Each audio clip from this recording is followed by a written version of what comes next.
All right, folks. Let's talk about love today. Love is what we are called to do. I appreciate Faye and the songs that she's put together for the service that we've had. That she's mentioned, tried to mesh love and thanksgiving together for us. And we are to be thankful, particularly for the love that Jesus Christ has for us. And we need to show that love as we love one another. In Romans 13, where we've been talking about Romans in practical living, that's what he tells us to do in verses 8 through 10. Just those simple 3 verses. He tells us we are to love one another. And that is following after the great commandment that God has given us, that we love Him first, and then we love our neighbor as ourselves. And then all the laws and all the prophets hang on these 2 commandments. I'm grateful for that. It's also the commandment that Jesus gave us in John 3 times as He's talking to His disciples, that we love one another. And that's how they'll know we are disciples. So let's talk about love a little bit as we talk about that in Romans chapter 13, starting in verse 8. Let's see what he has to say here. Owe no one anything except to love one another. For he who loves another has fulfilled the law. For the commandments, you shall not commit adultery, you shall not murder, you shall not steal, you shall not bear false witness, you shall not covet, and if there is any other commandment, they're all summed up in this saying, namely, you shall love your neighbor as yourself. Love does no harm to a neighbor. Therefore, love is the fulfillment of the law. What kind of love is he talking about here? He's talking about godly love, isn't he? Yeah, he's not talking about selfish love. He's not talking about a family kind of love or just a friendship. He is talking about godly love and that we are to love each other, choosing to love one another. And I love the definition for love, which was given to me by a little program that I used to teach down in Monroeville, talking about abstinence. And the program gave a definition for love that said, loving someone is seeking their best, even if it means sacrificing your wants and desires. Seeking someone else's best, even if it requires sacrifice. That's what love is. Perfect example of that is Jesus Christ. I mean, he loved with everything He had. He chose to love us long before we were ever worthy of love.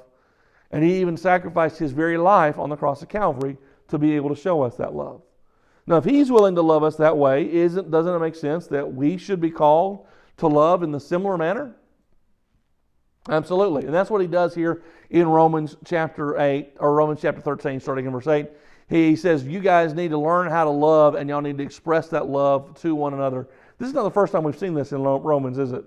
Now, in Romans 12, he talked about it quite a bit there too. But he continues on this idea because love is that thread that runs through all the things that we do as a Christian and Christian living that makes it worthwhile. It makes us who we need to be. So love needs to be the key factor in your life.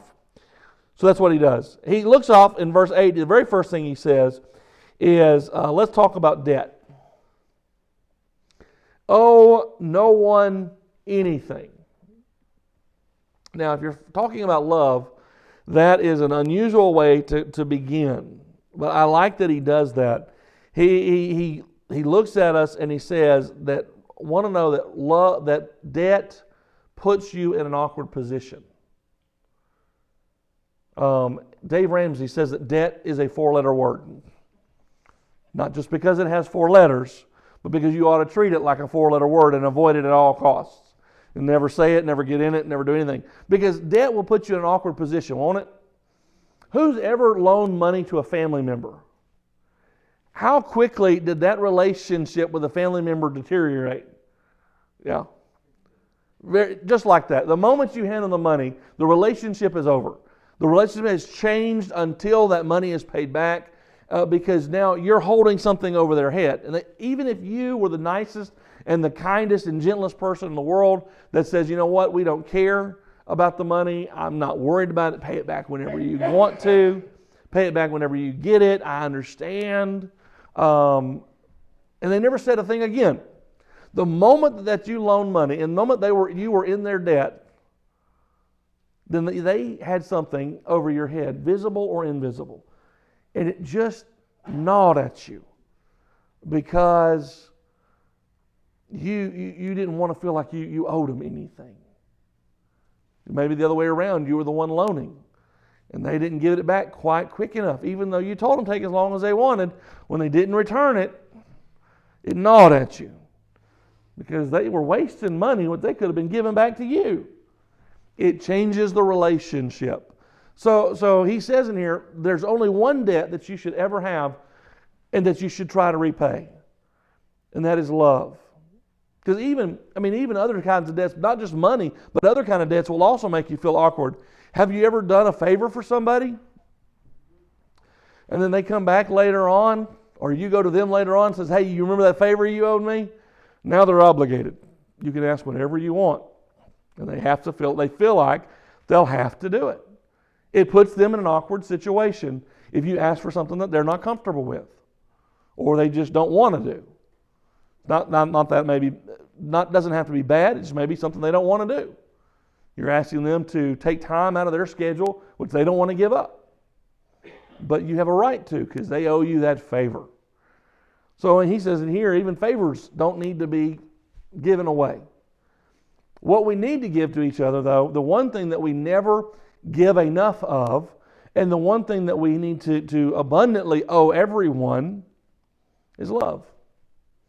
Because when you owe people love and you're trying to repay love, it doesn't put you in an awkward situation.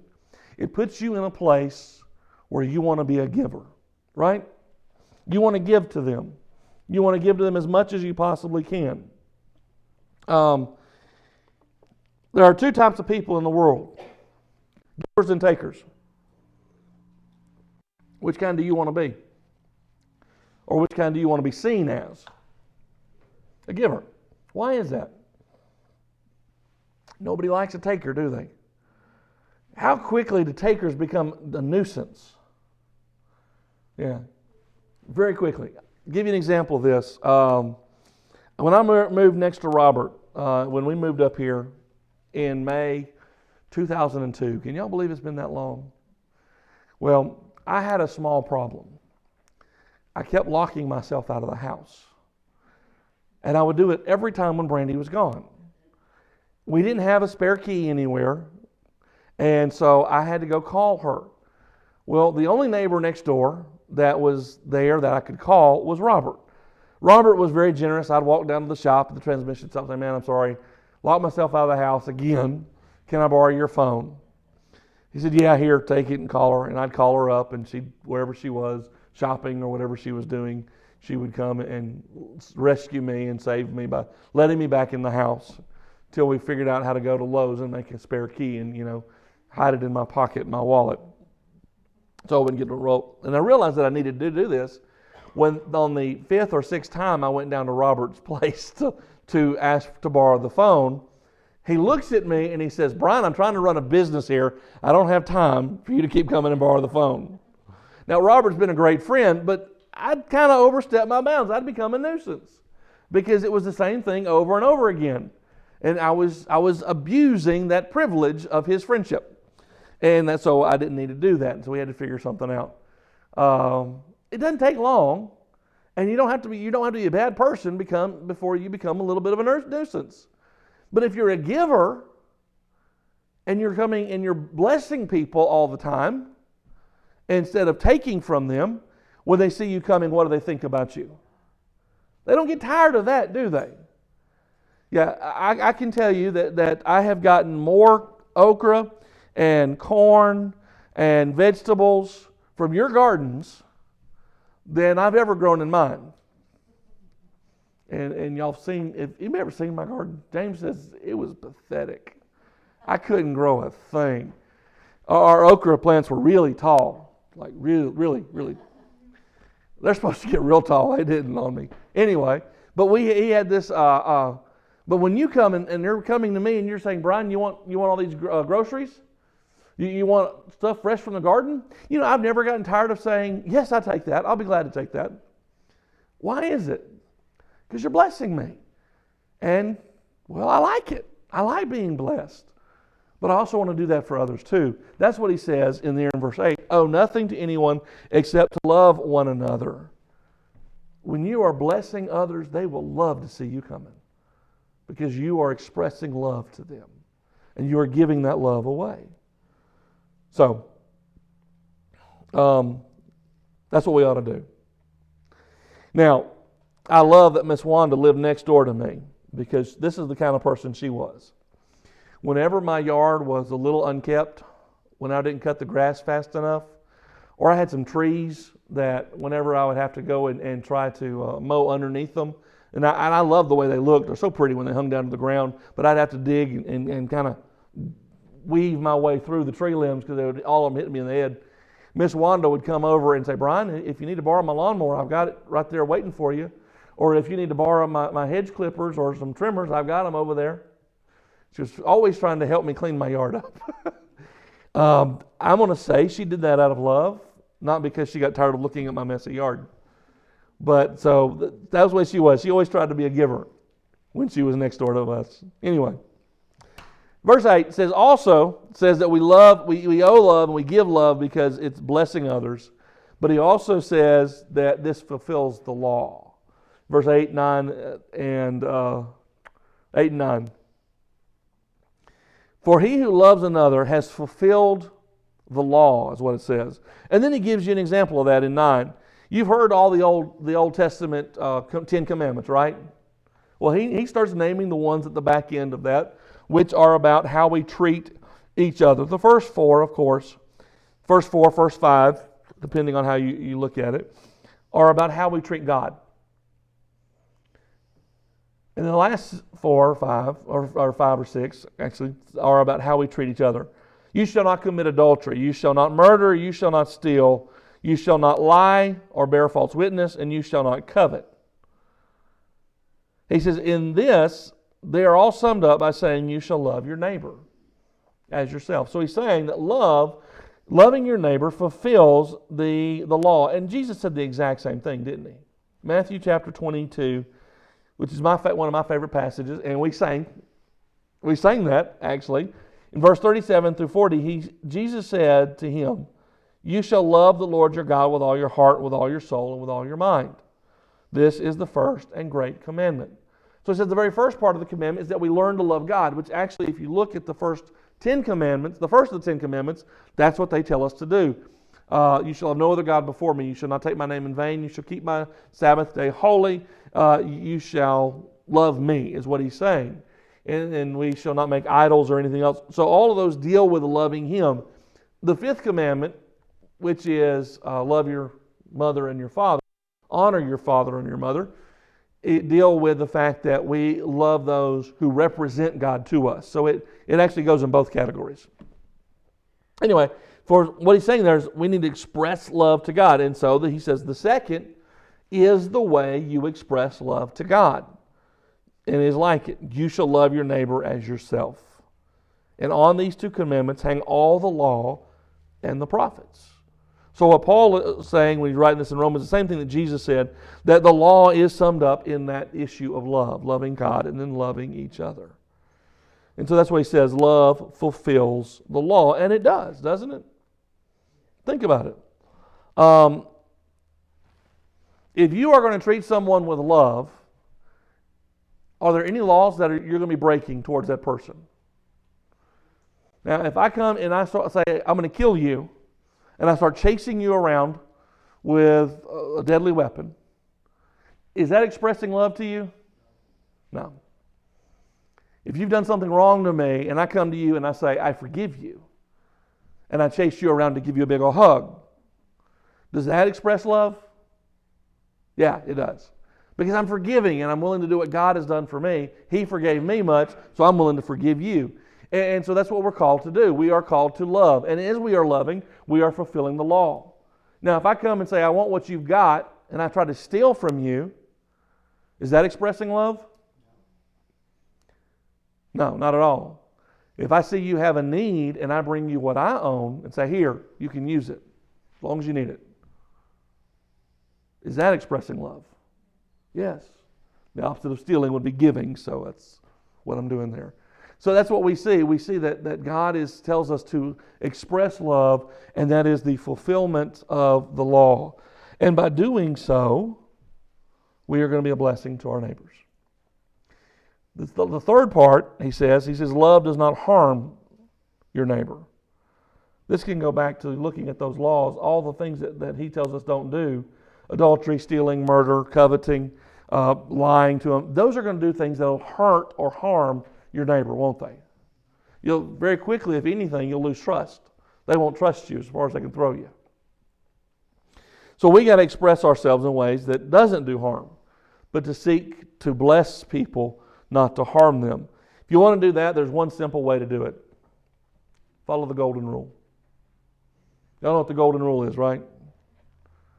Do unto others as you would have them do unto you. Matthew chapter 7 verse 12 is one of the places that he puts that in there. Therefore, whatever you want men to do to you, do also to them. Hey, and look at this. For this is the law and the prophets. You are fulfilling the law and the prophets by doing such. How do you want to be treated? How do you want your neighbor to come and treat you? If you have a need, do you want them to help you meet that need? Yeah. If you have done them wrong, do you want them to come and forgive you? Express what you've done wrong and ask for forgiveness? If they get a brand new boat, you want them to invite you to join them on that boat, or you going to sit there and just want them to sit there and be coveting in that boat? I think I said that wrong. If you get a brand new boat,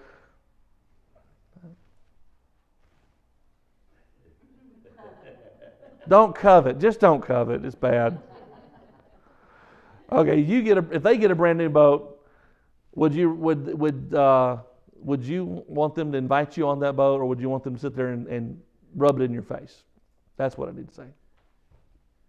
You want them to share with it, and then you can rejoice with them, have joy with them, rather than coveting or wanting that yourself. That's what he tells us to do. If you're following after the law of love, if you're following after the golden rule and treating others the way you would want to be treated, then you're not going to harm them, you're not going to hurt them, you're not going to do things that are going to destroy your relationship, but rather you're going to love them and build them up and express that joy of having that relationship with them. So that's what he calls us to do. And what I love the fact is this is exactly what Jesus did. The way he lived his life. When he saw a need, what did he do? He met it. If he could. If it was the Lord's will, he went and met that need. I love the fact that the night he walked on water, the day before that, he said, I want to spend time alone with God. His heart's desire was to get alone with his heavenly Father and just to spend time with him. And the disciples came and found him. And they said, look, everybody in the city is looking for you. They want you to come out of this mountain and come and talk to them and heal them. They're bringing the sick and they're bringing everybody with them. What are you going to do, Jesus? So let's go talk to them. Let's go heal the sick. And he was willing to say, Lord, I want to be with you, but let's go minister first. And he ministered to these people all day long. Miracle after miracle, healing after healing, teaching after teaching. He showed them that he had the authority. People came against him to ask him questions, and he answered the questions. Normal, typical day of Jesus ministering. Then when he was finished, he said, guys, y'all go across the lake. I'll meet up with you later. I got to get alone with the Father. His desire to be with the Father had never diminished. It had never slowed down. He was willing to sacrifice his time, though, so that he could minister to those who needed him. He showed love. He loved God and he loved others in every day. He really did this when he went to the cross of Calvary, when he said, Lord, I'll sacrifice my life so they can have a way to know you, to have a relationship with you. And that became the law of grace. And that's why we live under grace. But we're still expected to love each other, and we should. Because loving your neighbor fulfills the law. Now, this whole issue of love, when we talk about it, I'll have to go back to one of the stories that's not right here. But it's when Jesus was talking to a Pharisee about loving his neighbor. Well, the Pharisee the Pharisees were students of the law. They loved finding the loopholes. Lawyers love loopholes. Y'all know that, right? If they can find a loophole that benefits them, buddy, they're going to take it. They're going to jump through it. This Pharisee was the same way. Jesus said, you've got to love your neighbor. And so the Pharisee, wanting to justify himself, this story, by the way, is found over in Luke chapter 10.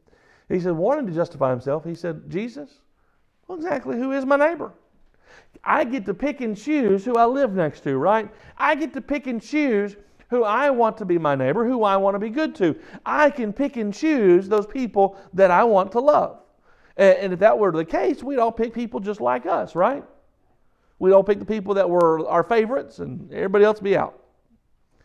So Jesus tells them a story. What's the story he tells them?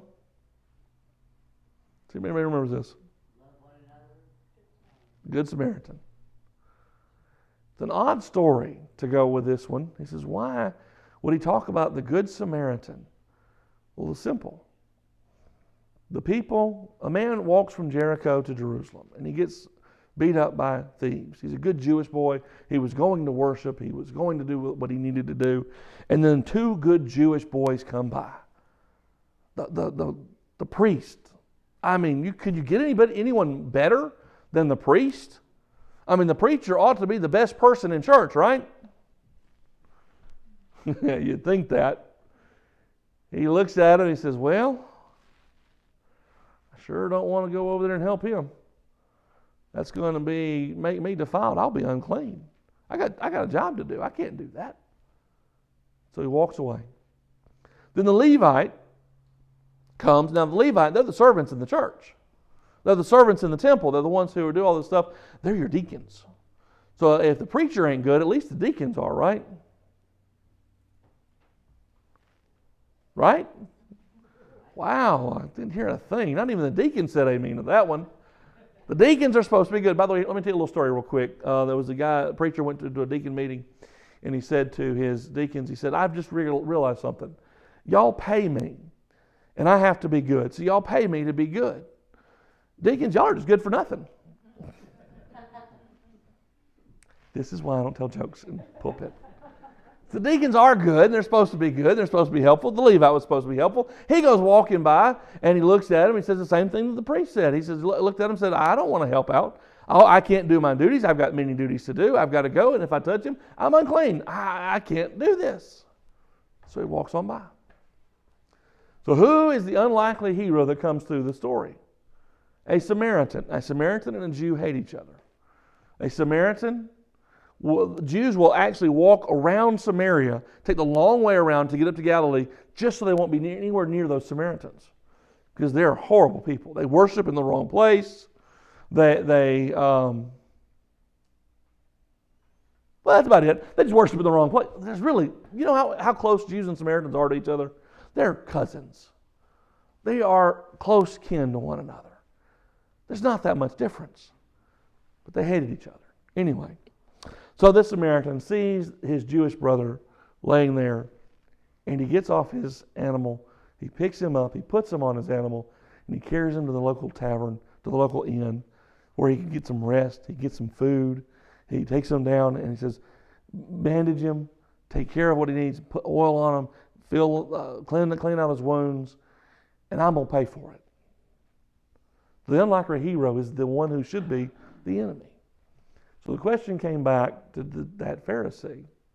Where's the loophole? Who was the neighbor? Is there a loophole in this love law that you can choose who you love? The answer is no, there's not. There's no loopholes. Who was the neighbor? Who was the one who expressed love to the man who was left by the roadside for dead? The enemy, the Samaritan. And I like what Jesus says at the end of the story. Because this is just like what we've got to do. We've got to realize there's no loopholes. We love each other. We love our neighbor. We even love our enemy.